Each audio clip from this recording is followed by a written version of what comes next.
Shalom Bapak Ibu yang dikasih Tuhan, kembali lagi ke dalam program Morning Call GPIB Selasa 4 Februari 2025. Bersama saya Pendeta Moshe William Daniel, Pendeta Jemaat Bukit Zaitun Air Durian, Gospel Case, Air Mengaris dan Kilometer 12. Sebelum kita memulai aktivitas hari ini, mari kita sama-sama mendasarinya dengan firman Tuhan. Dan sebelum masuk ke dalam pembacaan Alkitab dan perenungan, mari kita sama-sama menyatukan hati, kita berdoa memohon tuntunan Roh Kudus. Mari kita berdoa. Kami bersyukur ya Bapa atas hari baru yang Kau berikan bagi kami. Kami Engkau bangunkan dengan nafas yang baru, dengan semangat yang baru, dan dengan pengharapan yang baru. Dan sebelum kami memulai hari yang sudah Kau berikan bagi kami ini, kami akan mendasarinya dengan firman-Mu. Kiranya Roh-Mu tercurah atas kami, menuntun kami dalam kami membaca, merenungkan, dan terlebih lagi dalam melaksanakan firman-Mu. Sehingga perjalanan kehidupan kami boleh menjadi kesaksian akan kemuliaan nama-Mu. Di dalam nama Anak Yesus Kristus dan tuntunan Roh-Mu yang kudus, kami telah berdoa dan mengucap syukur kepada Bapa di surga.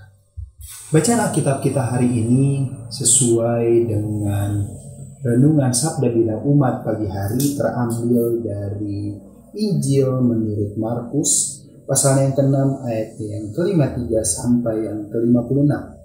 Dan saya akan membacakannya menggunakan Alkitab terjemahan baru Jilid 2. Lembaga Alkitab Indonesia memberikan judul Yesus menyembuhkan orang-orang sakit di Genesaret. Setibanya di seberang, mereka mendarat di Genesaret dan berlabuh di situ. Ketika mereka keluar dari perahu, orang-orang segera mengenal Yesus, lalu berlari ke seluruh daerah itu. Mereka mulai membawa orang-orang sakit di atas tikarnya kemanapun mereka dengar Yesus berada. Kemanapun ia pergi, ke desa-desa, ke kota-kota, atau ke kampung-kampung, orang-orang meletakkan orang-orang sakit di pasar dan memohon kepadanya supaya diperkenankan menyentuh walaupun jubahnya saja. Semua orang yang menyentuhnya menjadi sembuh. Demikianlah pembacaan Alkitab. Terpujilah Kristus. Haleluya. Bapak Ibu yang dikasihi Tuhan, apa yang dilakukan oleh orang-orang di Genesaret ini adalah sebuah tindakan yang wajar. Mereka yang mengalami sakit yang begitu parah dan begitu lama, ketika mendengar Yesus Kristus sudah melakukan mujizat dan menyembuhkan banyak orang, tentu itu mengundang perhatian mereka.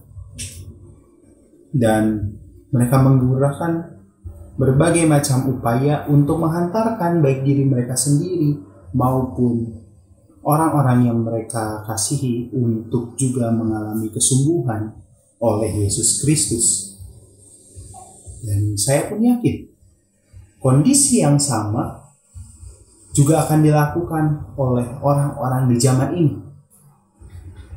Mereka juga akan berbondong-bondong untuk mencapai kesembuhan itu.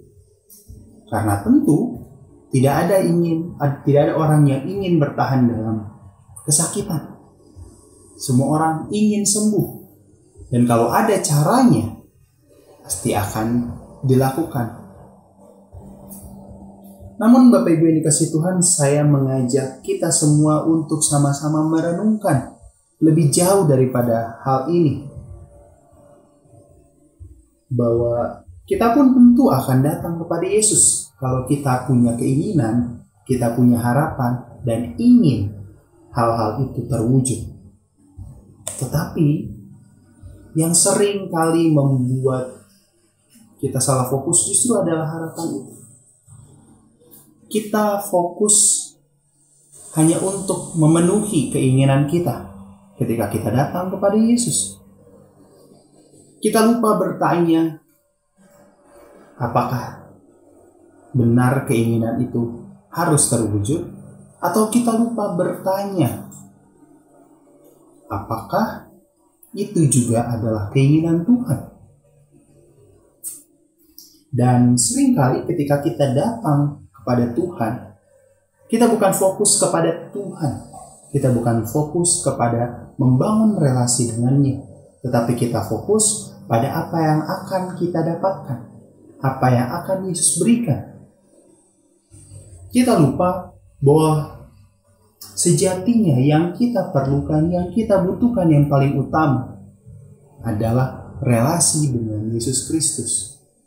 Bagaimana kita membangun relasi dengan Tuhan.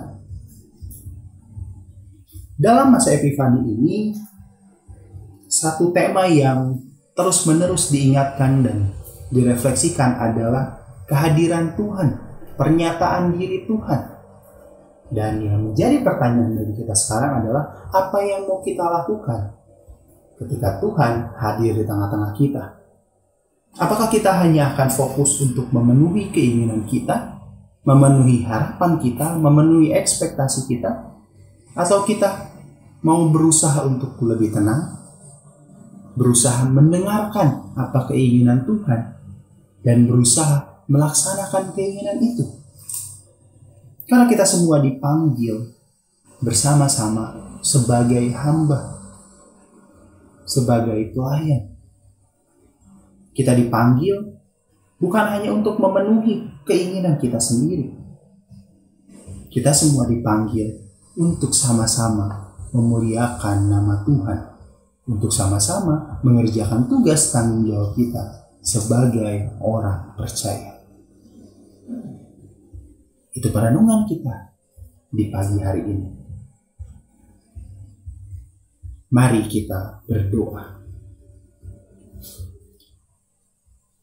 Sungguh ya Bapa, kami telah melihat dan kami kembali disadarkan bahwa seringkali kami datang kepadamu hanya untuk memenuhi keinginan-keinginan kami semata, tanpa berusaha untuk sungguh-sungguh mendengarkan keinginanmu dan melaksanakan tugas tanggung jawab kami.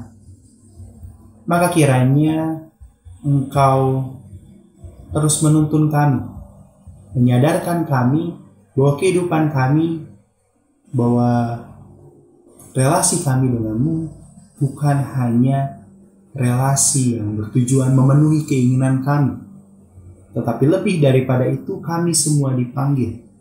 Kami semua dipanggil untuk melayanimu sebagaimana Kristus turun ke dunia untuk melayani. Mampukan kami senantiasa untuk memberi diri, menjadi pelayan-pelayan-Mu, menjadi hamba-Mu, dan dimampukan untuk melayani-Mu hari ini, esok, dan seterusnya. Terpujilah nama-Mu kekal selamanya, di dalam nama anak Yesus Kristus dan tuntunan Roh-Mu yang kudus, kami telah berdoa. Amin. Demikian morning call hari ini. Kiranya Tuhan Yesus senantiasa memberkati tugas, pekerjaan, dan pelayanan kita hari ini. Sampai jumpa.